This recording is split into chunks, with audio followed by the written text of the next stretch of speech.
If you've been around someone or are someone who loves wine as much as we do, you've likely heard people say things like, good vintage, or tough year that one, or that was a really wet season. Strange occurrences of people talking about the weather while they're drinking fermented grape juice. Not many people are doing this when they're sucking back a frosty beer or overpaying for a cocktail. So why are wine enthusiasts so passionate about talking about how hot or wet or dry a year is when they're enjoying wine? What exactly is this vintage thing?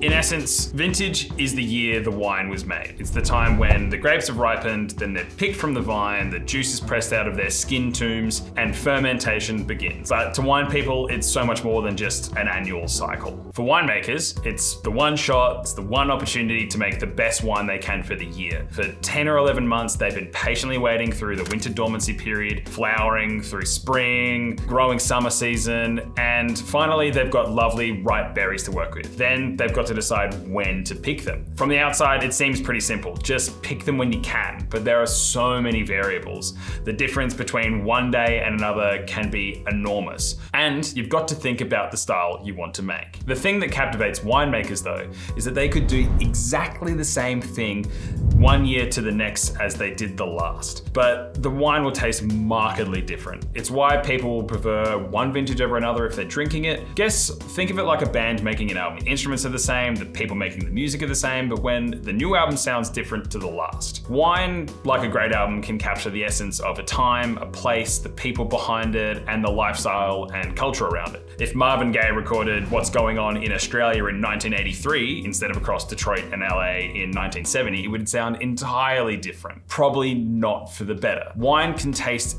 entirely different from one year to another, or a place to another, or if it's just made by different people. That's the fingerprint of each different wine. So we've established what vintage is, so let's talk about what happens over that year. To start, it's a cycle. The next vintage starts right after the end of the last. As soon as the grape bunches are picked off the grapevine, the leaves will start to turn from green to brown, and then they'll fall off much like your average plant over autumn or fall. Then for months, the vines don't really do much. They lie dormant and they stop developing new shoots or new leaves or berries. So through that period, vineyard managers will do some pruning of last year's shoot growth. And there's a lot of complexity there. That's deep in the weeds. We'll talk about that another time. Then spring comes around. The weather gets warmer and then the vine starts to get active again. So what happens in this period is called budburst, where these tiny little green clusters of new leaves and shoot growth protrude from the vine. And over the next few months, as the weather really starts to warm up, these shoots will grow longer and longer. And then these little flower clusters will start to produce, which then self-pollinate and form little green berries. No need for bees, get out of here. Then over summer, as the weather gets even warmer, the berries will start to get bigger, accumulating sugar through photosynthesis. Then it's followed up by veraison, where grapes turn from green to either a yellow for white grapes or a black, blue, purple hue for red grapes. This is when picking time is at the discretion of the winemaker, but before the fun begins,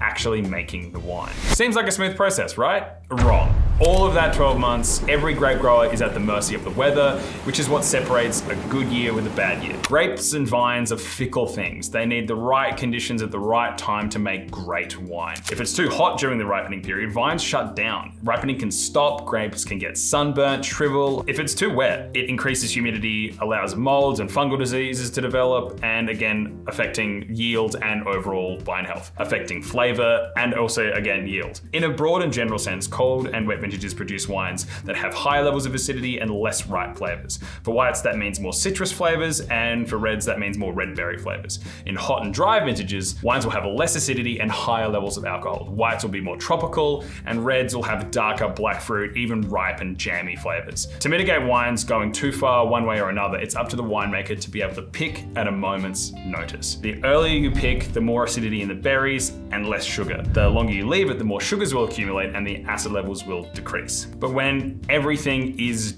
just right and you get the perfect vintage, the vine is healthy, yields are up, and the grapes are perfectly balanced for winemaking in whatever style. So an astute wine buyer, the nerds like me, will know a good year from a bad one by basically just keeping up to date. The world is large, so what is true in one region is not true in another. For example, in Australia, 2011, one of the wettest, worst years on record, except in Margaret River, where it's absolutely perfect and the wines are magnificent. Generally, this results in wines that have a really broad spectrum. After those 10 or 11 months where the grapes are picked and the winemaker gets their hands on it, what happens next? Well, now it's their vintage. This is what winemakers call vintage, and the craft element of the winemaking process begins. That's a whole kettle of fish, and that needs its own video or even a series. There's so many different intricate details on what the winemaking process is about. But hopefully that should define vintage overall. It's basically everything that happens in the year or so between the grapes being picked, the growing, and the making. If you've got any questions about vintage, drop them in the comments below. If you really like this style of video, let us know. Like, subscribe, comment, do the whole thing, just so we know what to make more of and what to make less of. Also helps grow the channel. It's the world and the kind of ecosystem that YouTube exists in. If you engage,